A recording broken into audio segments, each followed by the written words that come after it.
बहुत कुछ नई चीज़ें देखी हैं हमने आज जो पहले कभी देखी ही नहीं थी।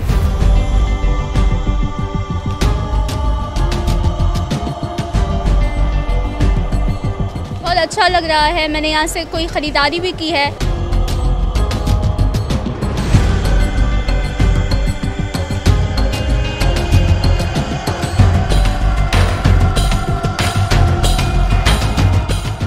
मेहनतकश खवातीन के काम को बैनुल अक़वामी सतह पर फरोग देने के लिए हैदराबाद में 2 रोजा नुमाइश का एहतमाम किया गया। Trade development authority of Pakistan और थरदीप रूरल डेवलपमेंट प्रोग्राम के इश्तराक से लतीफाबाद के मकामी बैंक्वेट में 2nd edition of handicrafts and glass bangle expo का इनेकाद किया गया, जिसका इफ्तिताह स्टेशन कमांडर हैदराबाद और director general TDAP Sindh and Balochistan ने किया। नुमाइश का मकसद थरपारकर, नसरपुर, भिटशा, तंडो मोहम्मद खान और सिंध के देही इलाकों में काम करने वाली खवातीन की पजीराई और उनकी मसनूआत को बैनुल अक़वामी पैदावार की सलाहियत को दिखाने का प्लेटफॉर्म मुहैया करना था। Trade development authority of Pakistan का विजन है और वो चाहते हैं कि ऐसे लोग जो दूर दराज इलाकों से हैं और जो दस्तकारी के काम के माहिर हैं, जिनके काम अच्छे हैं, उनको एग्जिबिट करने में मदद की जाए, उनको शहरों तक रसाई दी जाए। ना सिर्फ शहरों तक रसाई दी जाए पर बैनुल अक़वामी सतह पर उनकी नुमाइंदगी को जो है ना वो इंश्योर किए जाए। थरदीप वालों ने हमें सपोर्ट किया, उनकी मदद से हमने ये एक्सपो लगाया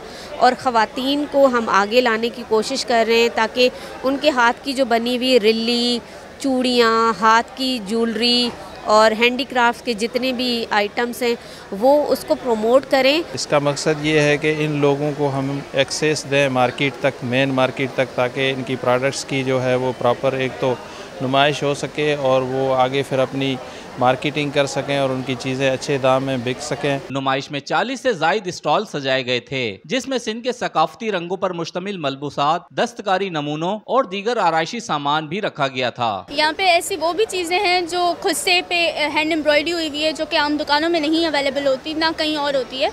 और यहाँ पे जॉगर्स जो होते हैं उन पे एम्ब्रॉयडरी हुई हुई है, उन पे जरी का काम हुआ हुआ है और यहाँ पे कोटियों पे कैमल्स बने हुए हैं और इस टाइप का भी खूबसूरत सा काम हुआ हुआ है जो कि आम जगहों पे नहीं मिलता है। एंटीक ज्वेलरी है, राजस्थानी ज्वेलरी, मार्बल के स्टॉल्स हैं जहाँ पे मार्बल की आप देखेंगे बहुत सारे सामान रखे हुए हैं, शो पीसेस रखे हुए हैं, रेजिन वर्क है यहाँ पे और आर्ट्स के बच्चे भी आए हुए हैं, उन्होंने अजरकें रखी हुई हैं। मुंतजमीन का कहना था कि नुमाइश का मकसद दस्तकारी, हुनर और सकाफती वर्से को नई नस्ल और कारोबारी इदारों से मुंसलिक तबके में रोशनास कराना था, ताकि ऐसी बासलाहियत खवातीन आगे आए और मुल्क की मईशत में अपना किरदार अदा कर सकें। कैमरामैन अदनान ज़ई के साथ रेहान गनी, पासपान न्यूज़, हैदराबाद।